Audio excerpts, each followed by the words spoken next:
नमस्कार, आप देख रहे हैं जनाधिकार न्यूज़।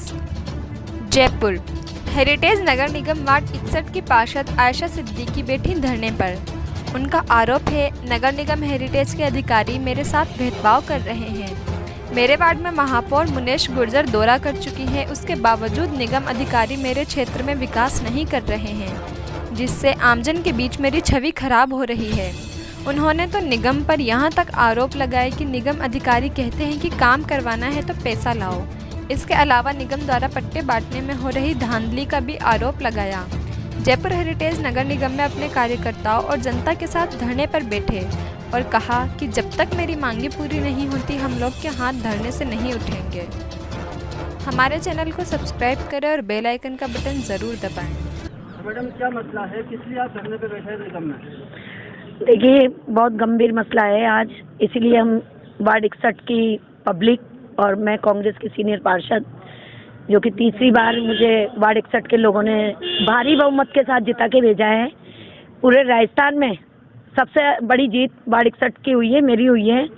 और आज गंभीर समस्या की वजह से हमें मजबूर होकर नगर निगम के खिलाफ, नगर निगम प्रशासन के खिलाफ मुझे धरना देना पड़ रहा है अपनी जनता के साथ। वजह बहुत बड़ी है, मगर हमारे लोगों अधिकारियों के लिए कोई बड़ी वजह नहीं है।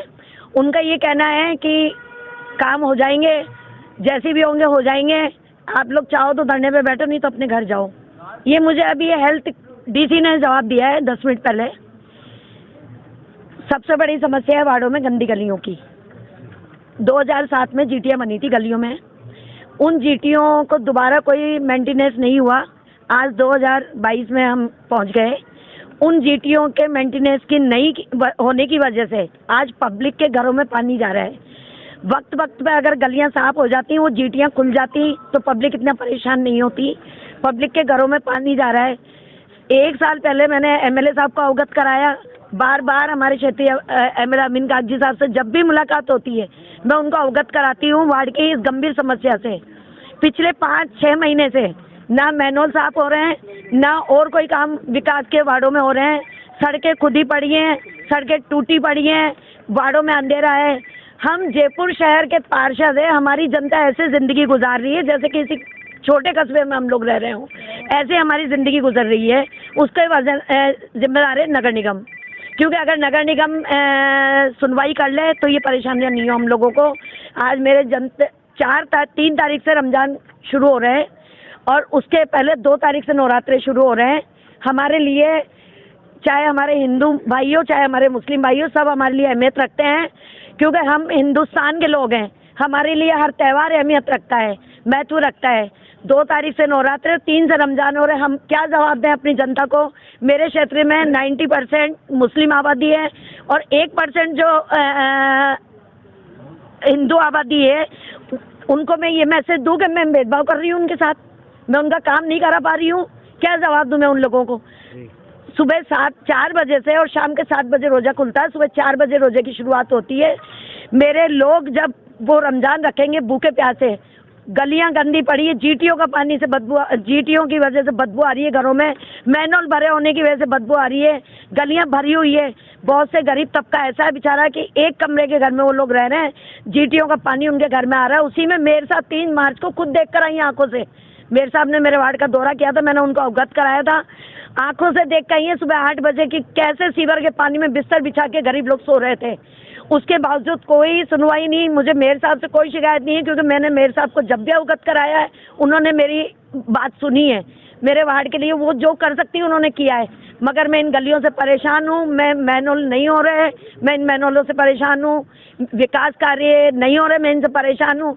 हम ऐसी ज़िंदगी जी रहे हैं, शहर के बीच में अंधेरा पड़ा है, गलियों में लाइटें नहीं है, क्राइम होते हैं, लोगों की मोटरसाइकिलें चोरी हो जाती है। हम बार बार कह रहे हैं, निगम बना है, हेरिटेज निगम बना है, तब से सिर्फ 75 लाइटें दी गई हैं। बहुत है, जहाँ 200 लाइटों की डिमांड है, पर्याप्त है वो 75 लाइटें। हम क्या जवाब दें जिनके लाइटें नहीं लगी उन लोगों को? मैं इसलिए आज धरने पे बैठी हूँ। जब तक मेरी मांग नहीं मानी जाएगी, मेरे वार्ड की समस्या नहीं सुनी जाएगी, उसको दूर करने मुझे अब आश्वासन नहीं चाहिए। मैंने 2 महीने पहले आके सीओ साहब को कहा था कि मैं आपका घेराव करूंगी, मैं धरने में बैठूंगी। सीओ साहब ये कहते हैं पैसा लाओ। हम कहाँ से पैसा ला के दें उनको? उनकी जिम्मेदारी है, प्रशासन अधिकारी वो है, निगम के मालिक वो है, मेयर साहब हैं। हम कहाँ से पैसा ला के दें पार्षद उनको? उनका एक ही सवाल होता है कि हमें पैसा ला दो, हम काम करा देंगे। ये जवाब है सीओ साहब का। ये शोभा नहीं देता उनको। और अगर यही रवैया है तो हम धरने पे बैठे, जब मांगे ही नहीं, जब काम शुरू हो जाएगा तब मैं यहाँ से उठ के जाऊंगी।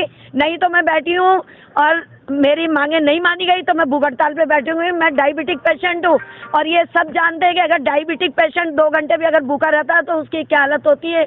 मैं भूखी भी रहूंगी। मेरे वार्ड की जनता ने मुझे चुना है, मुझे पार्षद बनाया है, इसलिए नहीं कि मैं इनकी समस्याएं नहीं सुनूं, इसलिए कि मैं इनका काम करूं। इसलिए इन्होंने मुझे चुना है। तीसरी बार मैं पार्षद बनी हूँ इस क्षेत्र से, एक ही एरिया से मैं तीसरी बार चुन के आई हूँ। और ये मेरी पीड़ा है और एक ये मुद्दा है। देखिए, एक जायज पट्टा पिछले 5 महीने से ये व्यक्ति चक्कर लगा रहा है निगम का। नाम भी आया हुआ है पेपर में 19 अक्टूबर को आ गया था। उसके बावजूद इनको डीसी अंसा मीणा जी ने पट्टा इशू नहीं किया।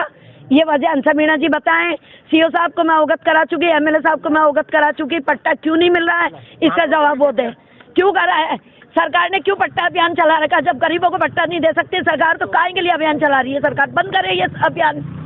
काहे के लिए दिखावा हो रहा है इतना? हमें दुख है कि हम कांग्रेस के पार्षद होकर आज धरने पे बैठे हैं। यहाँ पर दुख हो रहा है हमें।